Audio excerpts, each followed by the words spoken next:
Buenos días a todos.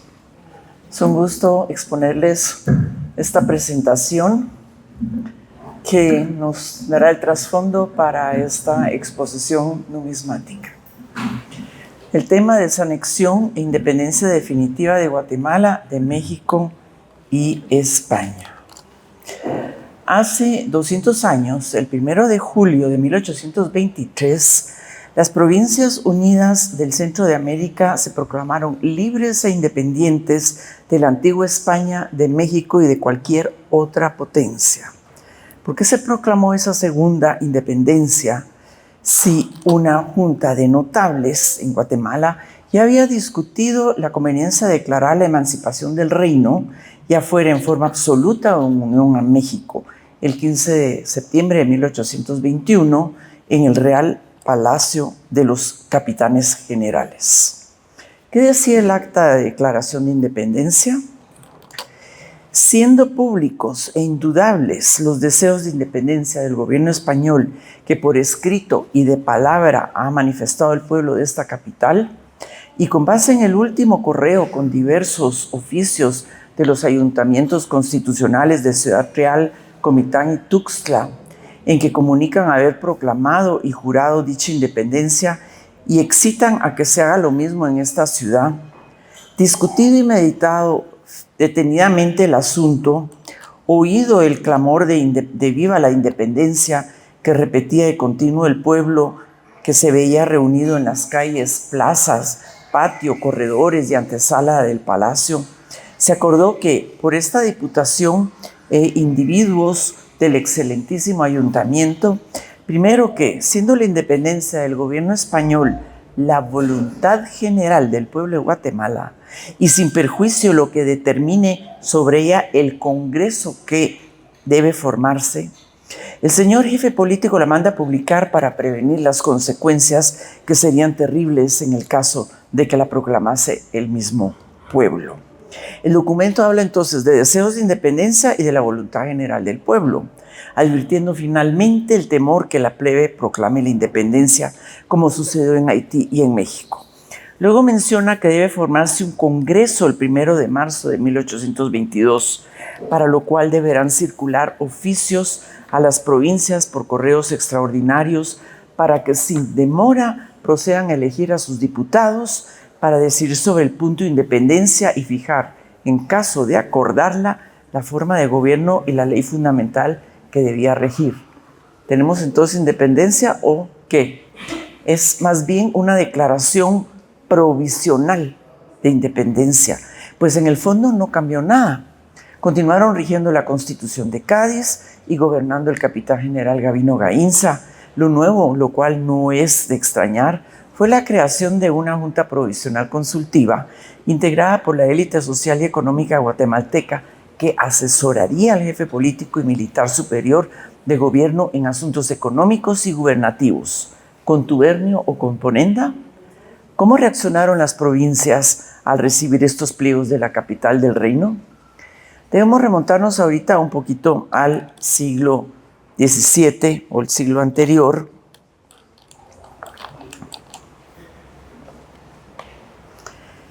de cómo se establecieron las relaciones comerciales.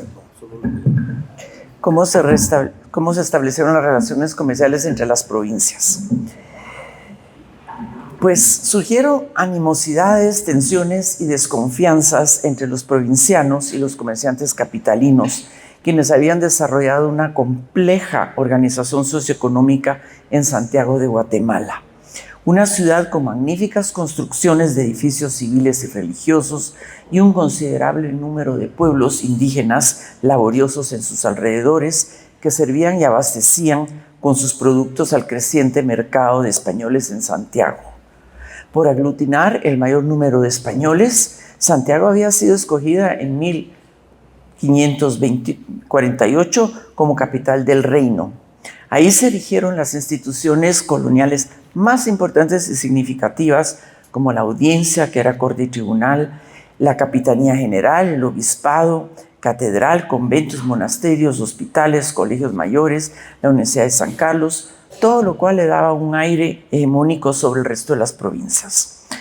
Ahora, ¿cómo surgió esa élite poderosa? A fines del siglo XVI, la corona había puesto en venta los cargos de regidores de los ayuntamientos, los cuales se encargaban de la administración político-territorial, el repartimiento de solares y tierras y de los servicios de abasto de la ciudad. Tenía muchas ventajas formar parte del Ayuntamiento de Santiago, pues favorecía a los terratenientes, a los cultivadores de trigo y caña de azúcar y a los comerciantes importadores de bienes de la península y exportadores de cacao y añil, quienes impulsaron la economía del Valle Central de Guatemala, monopolizaron los intereses comerciales del reino y por ende tuvieron una fuerte influencia política en la administración colonial. Esta élite, conformada por una red patrimonialista, estaba entrelazada por matrimonio e incrustada en el Estado, sin que los funcionarios españoles pudieran desplazarla del poder real.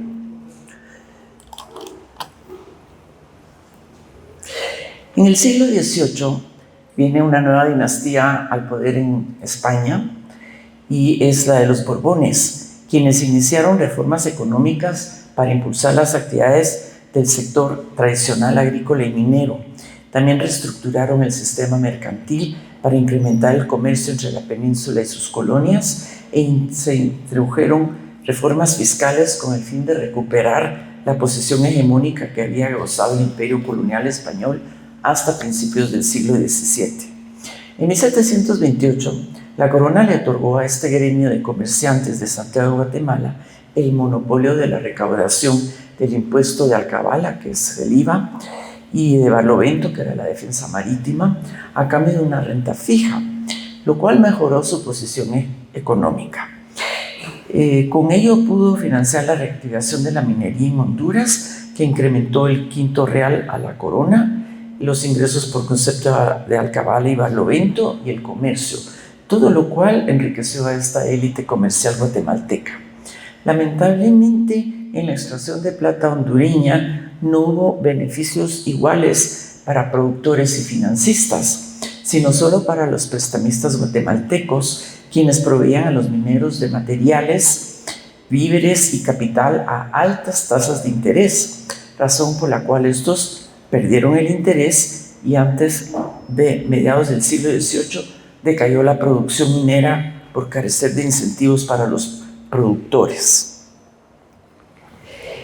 Después de la Guerra de los 7 años, en 1763, comenzaron las verdaderas reformas del ilustrado monarca Carlos III, quien se vio obligado a mejorar la defensa de su imperio de los ataques británicos, quienes habían ocupado la isla de Cuba un año antes. Para reafirmar su soberanía en los dominios americanos y contrarrestar el contrabando inglés vía Jamaica, la corona española reestructuró el sistema fiscal y redujo los privilegios del clero y de las caballerías de poder local criollo.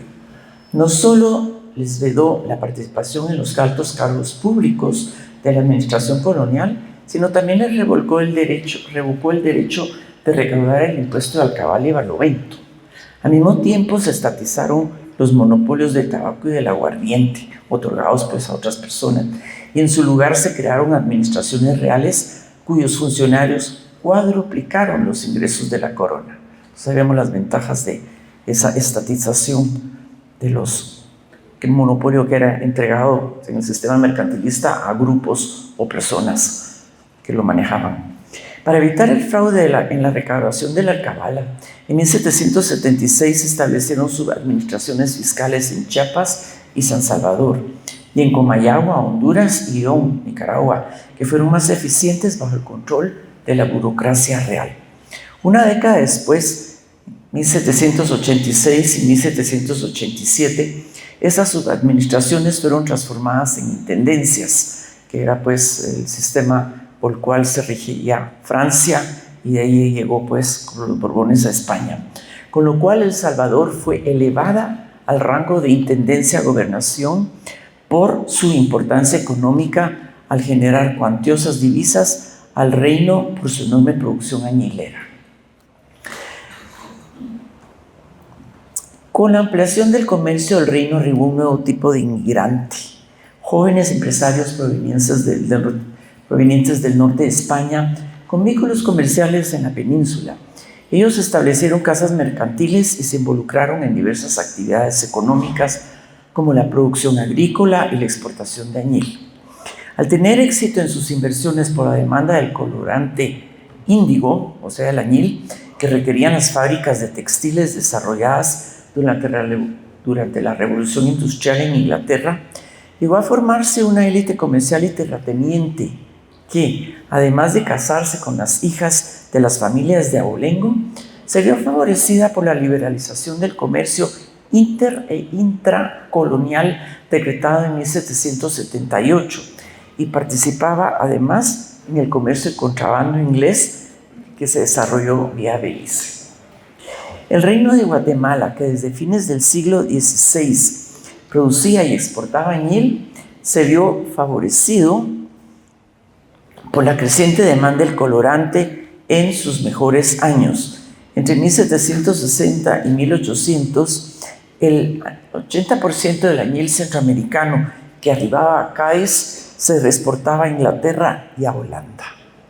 Pero al igual que con la minería de plata hondureña, las ganancias de la producción del colorante les quedaban a los comerciantes exportadores de la capital, quienes controlaban el funcionamiento y la comercialización del añil, así como la compra y venta del ganado hondureño y nicaragüense. Por tal razón, en 1782, los productores de añil salvadoreño solicitaron ayuda a la audiencia y el capitán general Matías de Gálvez les trasladó 100,000 pesos de la Real Administración de Tabaco, o sea, la gente fumaba bastante, para establecer una sociedad o Montepío de cosecheros de añil, con lo cual lograron liberarse de la dependencia financiera de Guatemala. Pero los comerciantes, hacendados y transportistas marítimos de Guatemala no se quedaron de brazos cruzados y solicitaron a la corona el permiso de fundar un consulado de comercio que obtuvieron en 1793. O sea que para agilizar el comercio se fundaron varios consulados en España como en Hispanoamérica, y a Guatemala se le concedió. A través de dicha entidad, que tenía un tribunal mercantil propio, la oligarquía capitalina defendió sus intereses y continuó ejerciendo el monopolio comercial y financiero sobre el resto de las provincias del reino. ¿Cómo? Imponiendo los precios de añil de buena calidad, alegando que era de mala calidad, pero vendiéndolo en el mercado europeo como de la mejor calidad, haciendo así pingües ganancias. A fines del siglo XVIII, las guerras napoleónicas interrumpieron el comercio marítimo y el producto se quedó relegado en las aduanas de Veracruz. A principios del siglo XIX empezó a decaer la producción de añil por plagas de langostas que atacaron y devastaron las cosechas del jiquilite, o sea, el añil en náhuatl, y de granos básicos, causando una terrible hambruna en El Salvador. A esto se suma el decreto de consolidación de 1804. Este decreto lo impuso la corona sobre la iglesia para que le diera dinero, y como la iglesia prestaba dinero, tuvo que recuperar esos préstamos, y eso descapitalizó al reino y agudizó aún más la crisis económica. El resultado fue que los productores de añil salvadoreños dejaron de esforzarse, decayó la calidad y la demanda del producto, y en consecuencia dicho mercado fue copado por Venezuela y la India, ocupada por los ingleses. Cuando las guerras contra la Revolución Francesa y las guerras napoleónicas interrumpieron el tráfico comercial con las colonias, España se vio obligada a autorizar el comercio con otros países, como Estados Unidos e Inglaterra. Esto permitió a los criollos percatarse de lo pernicioso del sistema de comercio cerrado entre la metrópoli y sus colonias, las cuales prefirieron adquirir tales productos directamente. Pero pasadas las guerras, la corona prohibió otra vez ese comercio que era lícito, pero que no quería que sucediera, autorizado temporalmente con otros países. La respuesta fue un aumento del contrabando de productos ingleses a través del establecimiento británico de Belice y Jamaica, con lo cual mermaron los ingresos fiscales del gobierno colonial y el sistema entró en crisis. Según el informe del ministro tesorero de la Caja Reales de Guatemala, la Audiencia de Guatemala debió solicitar un préstamo de 2.2 millones de pesos a la Audiencia de México en 1818 para poder atender sus gastos ordinarios. El criollismo de fines del siglo XVII, con su manifiesta lealtad a la corona española, como lo expresó el autor de la Recordación Florida, Francisco Antonio de Fuentes y Guzmán, sufrió fuertes cambios durante el siglo XVIII al implementar la dinastía Borbón políticas de desarrollo económico y ajuste al sistema fiscal al imperio colonial español. Esto distorsionó a los criollos de su gobierno porque no los tomaba en cuenta más que como productores de materias primas y consumidores de los bienes europeos, porque buscaba incrementar el intercambio comercial, sin permitirles comerciar libremente con otros países. Los excluyó además de la administración colonial y eso a la larga constituyeron los principales motivos para que las colonias hispanoamericanas desearan emanciparse.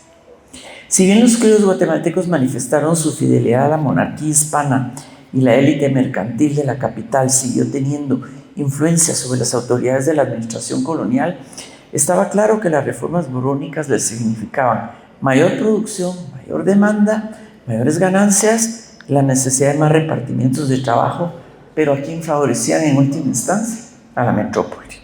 Entonces, se había alterado la naturaleza del pacto colonial, con ello se perturbaron las bases de lealtad a la monarquía y se preparó inconscientemente la emancipación política de las colonias.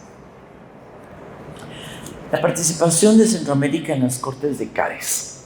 En 1808, el rey Carlos IV de España abdicó a favor de su hijo porque había pues motines y entonces cuando le pidió otra vez la corona y el cetro, el hijo le dijo que no. Pero Napoleón muy inteligentemente los invitó a ambos a ir a Bayona, que es el del lado de Francia, y ahí cuando estaban los tomó prisioneros y los hizo abdicar a los dos y puso a su hermano José Bonaparte en el trono español. En España existe una teoría medieval existía una teoría medieval que si había vacío de poder, el poder revertía al pueblo, porque el poder es del pueblo, pero se le entrega a un rey.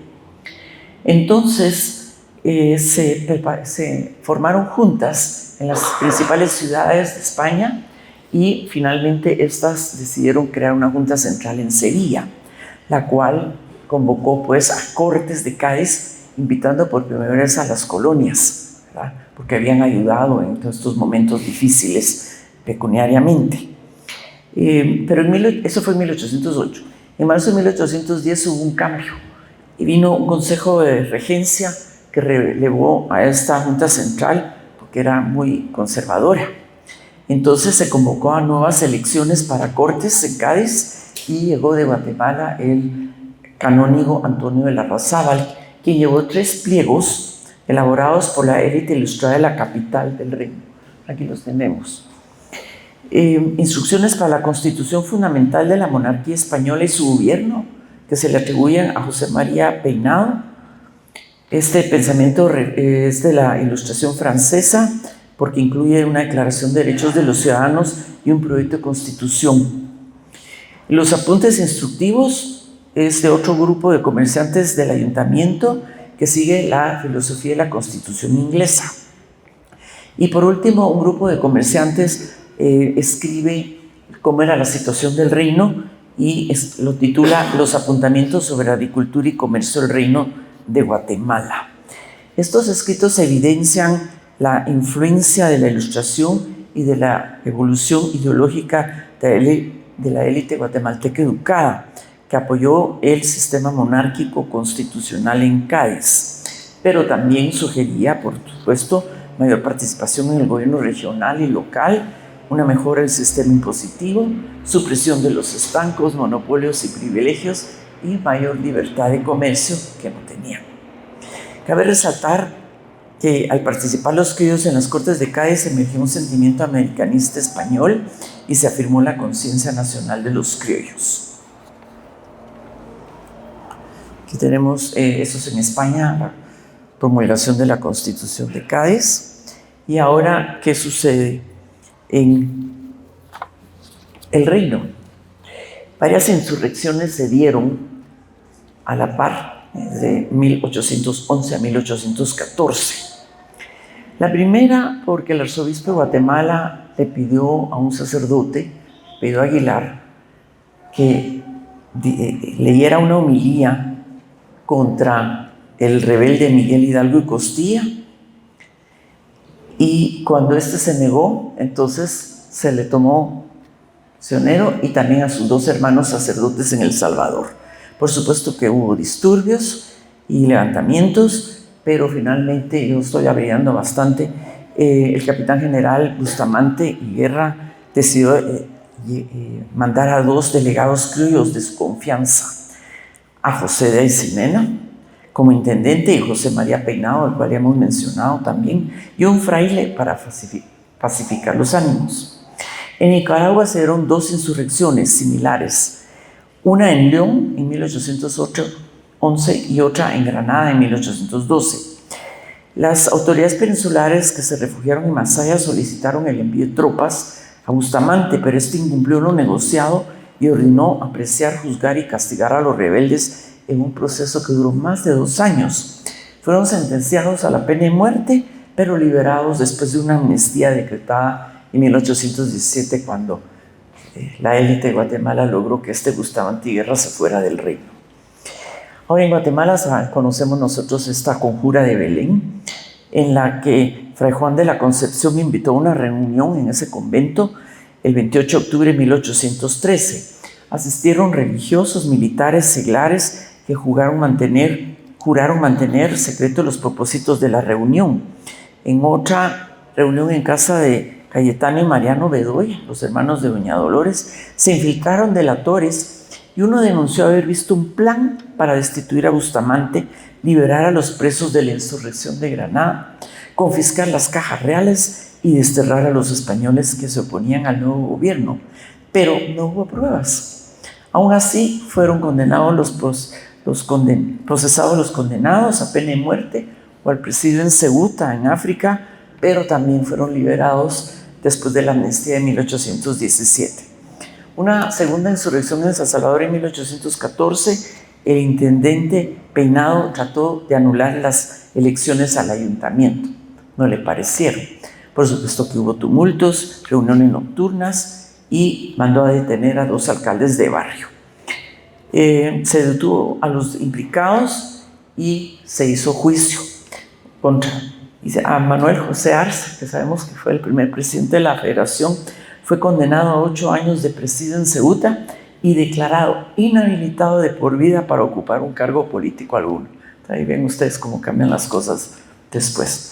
En resumen, estas insurrecciones y conjuras en el Reino de Guatemala no tenían un plan concreto de independizarse España. Fueron más bien la expresión de problemas de enfrentamientos entre los intendentes peninsulares, el clero medio, la élite local criolla, la población mestiza urbana y la plebe trabajadora involucrada en los levantamientos. Es evidente que la élite criolla de la capital, cercana al poder colonial, sí colaboró con la monarquía en la pacificación de tales levantamientos, actuando algunos de sus miembros como intendentes en el sometimiento de las provincias. Eso va a tener también repercusiones posteriormente. Bueno, pasamos al tema de unos años después, restauración de la Constitución, 1820. Hubo unos años tranquilos entre 1814, cuando retornó Fernando VII de su cautiverio en Francia y derogó la Constitución de Cádiz. Y hasta 1820 se fueron formando afinidades político-ideológicas entre los criollos en tertulias privadas o por contacto personal. Así que algunos pensaron, sí, podemos romper los vínculos políticos con la metrópoli. En mayo de 1820 llegó inesperadamente una noticia de España: el pronunciamiento militar de Rafael del Riego, quien el 1 de enero de 1820, suponemos que al calor de los tragos del 1 de enero, obligó a Fernando VII con las bayonetas a restaurar la Constitución de Cádiz de 1812. De inmediato surgieron facciones o partidos políticos en Guatemala, cada cual con su periódico. El 24 de julio de 1820 nació el Editor Constitucional, editado por el doctor Pedro Molina, con aportes de otros liberales y el apoyo de la oligarquía comercial capitalina que deseaba el libre comercio. El 15 de agosto, el grupo conservador sacó a luz El Amigo de la Patria, bajo la dirección de José del Valle, un abogado altamente estimado por su preparación académica e intelectual. Ambos periódicos trataban diferentes temas, siendo el de mayor discusión el de libre comercio y la independencia que deseaban los constitucionalistas, apodados cacos o ladrones. En cambio, el grupo conservador, apodado gases o bacos, o sea, les decían que eran borrachos o serviles, argumentaba que las reformas económicas y sociales debían hacerse gradualmente, conforme a las tradiciones y las realidades del país. Ellos alertaron al artesanado de los peligros que significaba el libre comercio y de hecho eso sucedió, porque al ingresar toda esa mercadería a Inglaterra cerraron muchas textileras aquí rústicas en esta región. En marzo de 1821 hubo cambio de capitán general. Gabino Gainza sustituyó al anciano y enfermo Carlos Urrutia y Montoya, y un mes después llegaron noticias impactantes de México, España. El comandante del ejército realista, Agustín de Iturbide, que fue un hacendado criollo que combatió violentamente los movimientos de Hidalgo y de Morelos, había pactado con el jefe rebelde Vicente Guerrero en Iguala. Ahí proclamaron juntos el plan el 24 de febrero de 1821, cuyas 3 garantías eran: la conservación de la religión católica sin tolerancia a ninguna otra, era el mayor temor, que les cambiaran la religión, ¿verdad? La independencia de la Nueva España con el establecimiento de una monarquía moderada basada en una constitución que proponía ofrecer la corona de emperador a Fernando VII o a otro individuo de la casa reinante. Y en tercer lugar, la unión íntima de americanos y europeos. O sea, había bastantes europeos en México y por eso decían, pues, quédense aquí, a ustedes ya están sentados y tienen propiedades, o sea que continúen con nosotros. Para asegurar la independencia y la estabilidad de Nueva España, Iturbide deseaba extender los límites del territorio mexicano hasta Panamá, ya que si la audiencia de Guatemala seguía bajo la monarquía española o declaraba su independencia, por falta de un ejército formal no estaría en condiciones de defender su soberanía. Este es un mapa de lo que era el virreinato de la Nueva España, y luego está la Capitanía General en un poquito más oscuro. Basado en estas reflexiones de estrategia militar, Iturbide escribió al influyente y poderoso marqués Juan José de Aycinena en la capital de Guatemala, y también al capitán general Gabino Gainza, a quienes propuso la anexión a México, bajo el argumento que la unión favorecería no solo la seguridad, sino también el desarrollo y la prosperidad comercial de México y Centroamérica. El plan de Iguala y la idea de anexarse a México le pareció atractiva a la élite guatemalteca, en especial al marqués de Aycinena, porque la anexión le permitiría a él y al grupo acaudalado conservar sus privilegios de nobles y continuar ejerciendo una posición social y económica preponderante en el reino. El militar Gabino Gainza dio con beneplácito la oferta de Iturbide de hacerse cargo de la dirección de las tropas mexicanas, y sabiendo que la independencia del reino de Guatemala era cuestión de tiempo, decidió ponerse al lado de los independentistas para conservar su posición militar en el ejército mexicano. Conveniencia o favores políticos, ustedes juzgarán. Desde mediados de agosto de 1821, la aristocracia guatemalteca y los liberales Dr. Pedro Molina y José Francisco Barrundia se reunieron en la casa de los Aycinena, en donde se elaboró un plan pacífico de independencia, de acuerdo al cual Gainza declararía la independencia y continuaría en el cargo como jefe político con una junta asesora. Poco después, el 27 de agosto, se separaron los liberales Molina y Barrundia y publicaron su propio periódico titulado El Genio de la Libertad. No duró mucho por, de plano, la falta de financiamiento que tenían. El 4 de septiembre, Aycinena expuso el Plan Pacífico de Independencia en una sesión de cabildo extraordinario, mientras se recogían firmas para convocar a una junta. 4 días después, el arzobispo Casaus y Torres lanzó un sermón en catedral en defensa de la monarquía, en contra de Iturbide y la independencia. Mientras tanto, Iturbide había enviado fuerzas militares a Chiapas bajo el mando de Vicente Filísola, cuya población convenció de anexarse a México. El 14 de septiembre arribó a Guatemala correo los cabildos de Ciudad Real, Tuxtla y Comitán, en Chiapas, que notificaban su adhesión al Plan de Iguala. A raíz de eso se convocó a una reunión para el día siguiente en el Real Palacio, que es donde nosotros iniciamos esta conferencia, para discutir y determinar lo que debía hacerse. Bueno, ¿qué va a pasar?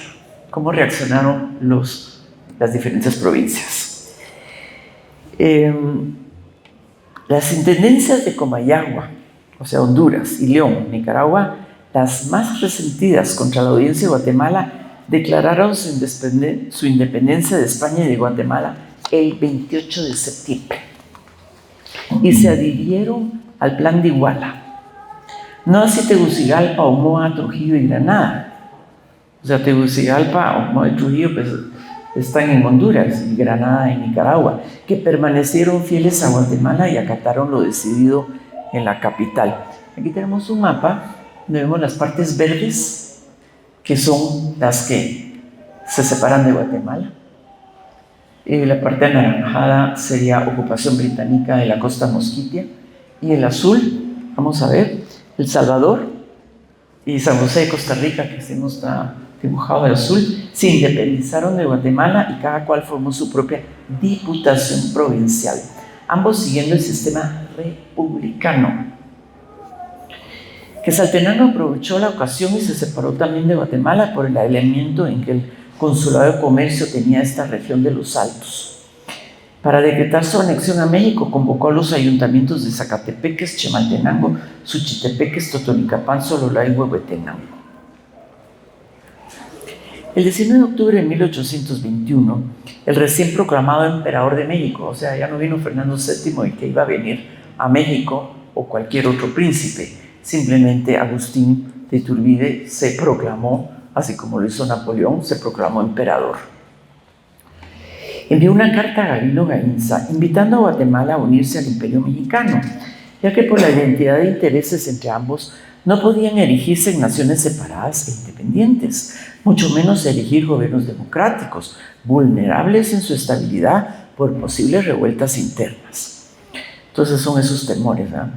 Iturbide sugería la unión bajo el gobierno de una monarquía moderada, la cual respetaría las costumbres por la enorme desigualdad de fortunas y el atraso de las costumbres, y porque así convenía la inmensa extensión del territorio. Imagínense, vimos ese mapa desde parte de Estados Unidos, México y Centroamérica hasta Panamá, era todo el imperio mexicano. La propuesta de Iturbide dividió a los partidos existentes en Guatemala, que se desintegraron y reorganizaron en torno al tema de la anexión a México. El antiguo partido Caco o independentista, donde estaban los nobles, se unió al partido conservador de los vacos o gases, porque se sintió atraído por la monarquía moderada y encabezó el movimiento de anexión a México. En cambio, los verdaderos liberales, ¿verdad?, como Pedro Molina, José Francisco Barrundia y José Francisco Córdoba, partido de los Cacos, reactores del genio de la libertad, estaban a favor del sistema republicano. Esta es la clase media ilustrada. Por la preocupación de la indefensión del territorio centroamericano, se fue fortaleciendo la facción que deseaba la unión a México. Y finalmente empezó, ¿qué?, la difícil situación hacendaria. Dependíamos del dinero que mandaba México para sostener la administración. Y esto obligó a Gainza y a la Junta Provisional Consultiva a acelerar el proceso de anexión a México utilizando un mecanismo que no era el Congreso, sino consultaron directamente a los ayuntamientos. Entonces no hubo un Congreso donde se debatía, sino que cada Congreso cada ayuntamiento en todo el reino debía discutirlo y cuál va a ser entonces la respuesta. De hubo 147 respuestas a favor de anexión, 104 sin condiciones, 11 con condiciones, 32 lo que dispusiera la Junta. 21 decidieron lo que quisiera el Congreso y 61 ayuntamientos no contestaron. Solo San Salvador y San Vicente se manifestaron en contra y se anexaron a los Estados Unidos de América el 22 de noviembre de 1821. Cuando se enteraron Estados Unidos no sabemos. Dichas respuestas reflejan en parte la falta de debate democrático interno, aunque podemos reconocer que muchos diputados que habían ido a las Cortes de Cádiz habían aprendido experiencias y establecieron una monarquía constitucional. Bueno, entonces tenemos estas respuestas. Con base en estas respuestas, el 5 de enero se anexó el Reino de Guatemala al Imperio Mexicano, pero por decisión de Gabino Gainza y la Junta Provisional Consultiva, que manipularon esto. Así que salieron los 40 diputados electos que tuvieron que ir a la Asamblea Imperial en México, entre ellos José del Valle, el redactor de la Independencia de Guatemala, que formó parte del gabinete imperial por su preparación e inteligencia. El 24 de octubre de 1822, el brigadier Vicente Filísola, que por cierto era italiano, Vincenzo Filísola, reemplazó a Gainza como jefe político superior en Guatemala y en diciembre salió con sus tropas a San Salvador, cuya clase alta defendía el republicanismo federal y se había anexado a los Estados Unidos. El 9 de febrero de 1823, Filísola ocupó San Salvador y declaró anexada la provincia, pero fue magnánime con los salvadoreños. El 25 de febrero recibió noticias de México. No ha pasado un año y un mes sobre que había un plan de Casamata, o sea, una revolución para quitar a Agustín Iturbide del poder. Entre estos generales está Antonio López de Santa Anna, que derrocaron a Iturbide el 19 de marzo de 1823. Entonces vemos que en marzo la Constitución de Cádiz, siempre en marzo sucede algo y ahorita estábamos en el limbo otra vez. Los acontecimientos de México determinaron los cambios en la política centroamericana. El 29 de marzo de 1823, el jefe político y militar Vicente Filísola convocó al Congreso Centroamericano conforme a lo establecido en el Acta de Independencia del 15 de septiembre de 1821. Los salvadoreños recibieron con beneplácito la convocatoria por cumplirse lo estipulado en dicha acta. Tegucigalpa y Comayagua designaron a sus representantes, igual León y Granada. Solo Costa Rica lo hizo, pero cuando ya salieron las tropas mexicanas de Guatemala más adelante. Y los ayuntamientos de Quetzaltenango, Sololacho y Maltenango, Zacatepeques y La Verapaz eligieron a sus representantes. Bueno, ahora indudablemente vamos a tener una Asamblea Nacional Constituyente, ¿verdad? ¿Cómo van a ser las actitudes y los debates? Pues ya nos podemos imaginar. Marcadas por la recién manipulada anexión a México por la Junta Provisional Consultiva, a lo que se suma la memoria histórica de los mineros hondureños, de los añileros salvadoreños y los ganaderos nicaragüenses y hondureños por los tratos recibidos por la oligarquía guatemalteca durante los 2 siglos anteriores, lo cual había generado imposiciones, desigualdades, resentimientos y conflictos. Para los provincianos, el Congreso constituyó un espacio político para poder liberarse de la sujeción y explotación a que estuvieron sujetos en los 2 siglos anteriores, por lo que visualizaron conformar un sistema de gobierno federal que les garantizaría la tan deseada autonomía provincial, sin ataduras a la antigua capital del reino. La dependencia financiera de los provincianos, que había sido un problema económico, ahora se resolvería en el plano político. El antagonismo entre las facciones liberal y conservadora era fuerte, pero pronto predominaron los liberales sobre los imperiales o anexionistas, es decir, las provincias y sobre todo Salvador, que era la voz cantante en este Congreso. El Congreso quedó inaugurado el 29 de junio de 1823. El 30 de junio los liberales calificaron la Unión a México como nula de hecho y de derecho por haberse llevado a cabo en forma violenta y tiránica, y aprobaron el punto de independencia absoluta. Entonces, ¿qué pasa el día siguiente, el 1 de julio de 1823? Se ratifica el acta del 15 de septiembre de 1821 como la fecha de declaratoria de independencia de las 5 provincias, como se celebra actualmente, consideradas libres e independientes de la antigua España, de México y de cualquier otra potencia, y formaron una nación soberana cuyo nombre sería Provincias Unidas del Centro de América. El 2 de julio el Congreso se declaró constituido en Asamblea Nacional Constituyente, se crearon los 3 poderes del Estado, se declaró la religión católica como la oficial y se reconoció la deuda externa. La Constitución Española de 1812 estuvo en vigor hasta que se promulgó la Constitución Federal el 22 de noviembre de 1824. El 3 de julio la Asamblea eligió su primer poder ejecutivo, conformado por los liberales Dr. Pedro Molina, guatemalteco, Manuel José Arce, salvadoreño, todavía estaba en el exilio, y fue sustituido provisionalmente por Antonio Rivera Cabezas, y Juan Vicente Villacorta, que también era salvadoreño.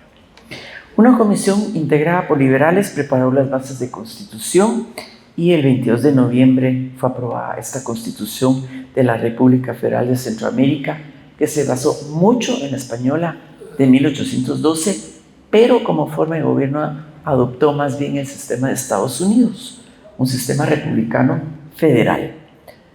Le puso un poder ejecutivo débil, controlado por el legislativo, no querían que alguien se erigiera en dictador. En cambio, la Unión Americana reconoció cuando revisó sus artículos de confederación que era mejor tener un gobierno fuerte, un poder central fuerte, que debía dirigir el barco, ¿verdad? Y aquí más bien vemos un ejecutivo que solo publicaba y velaba la ley, podía sancionarla o vetarla, y su único poder era como comandante en jefe del ejército. Ahí vamos a ver las dificultades que va a tener Manuel José Arce cuando sea electo presidente de la Federación, y que llevó pues después a guerras internas por rivalidades políticas entre guatemaltecos y salvadoreños, y que se repitió en las demás provincias. Conclusiones. Desde los inicios de la colonización de Centroamérica, el poder político, económico, social y cultural se concentró en la capital Santiago de Guatemala, en donde emergió una élite mercantil que se vio favorecida por las políticas de desarrollo económico de los Borbones en el siglo XVIII. Al llegar a controlar la economía del reino, ejerció un colonialismo interno sobre las provincias, lo cual desató conflictos y desigualdades al depender estas del financiamiento y comercio de dicha oligarquía, causando fuertes resentimientos entre los mineros hondureños, los mineros salvadoreños y los ganaderos de Honduras y Nicaragua. Las reformas económicas y fiscales de los Borbones, que eliminaron los privilegios y monopolios de los criollos, excluyéndolos de los altos cargos públicos en su propia tierra natal, alteraron la naturaleza del pacto colonial y las bases de lealtad a la monarquía, lo cual preparó inconscientemente la emancipación política de las colonias. El Congreso Centroamericano, previsto en la Declaración de Independencia del 15 de septiembre de 1821 por una junta de notables en Guatemala, a realizarse en marzo de 1822 para decidir sobre la nación, no se cumplió por el contubernio entre el jefe político Gainza y la junta asesora de la élite capitalina, quienes manipularon la anexión al Imperio Mexicano para favorecer sus intereses y privilegios bajo un sistema monárquico moderado y no republicano. Por lo tanto, esta declaración de independencia debe ser vista como provisional, pues siguieron rigiendo la Constitución de Cádiz y gobernando Gabino Gaínza. Tras la caída del Imperio Mexicano en marzo de 1823, el jefe político Félix Solá convocó al Congreso previsto en el Acta de Independencia, en cuya Asamblea Nacional Constituyente se enfrentaron las provincias bajo la ideología liberal y la desprestigiada oligarquía guatemalteca conservadora. Y el 1 de julio de 1823, las Provincias Unidas del Centro de América proclamaron la independencia absoluta de España, de México y de cualquier otra potencia. Aprobaron su constitución en noviembre de 1824. Podemos decir que la ausencia de un sentimiento de patria grande o de nación centroamericana hizo prevalecer el provincialismo y parroquialismo de la patria chica, que trató de ligarse de la dominación político-económica de la capital. El resultado fue que 15 años después, 1838, tras guerras intestinas por el poder, se desintegró la República Federal de Centroamérica en 5 repúblicas independientes que han permanecido separadas hasta la fecha. Aquí tenemos los escudos de las Provincias Unidas del Centro de América y el escudo de la República Federal de Centroamérica y el mapa finalmente que se estableció. Muchas gracias.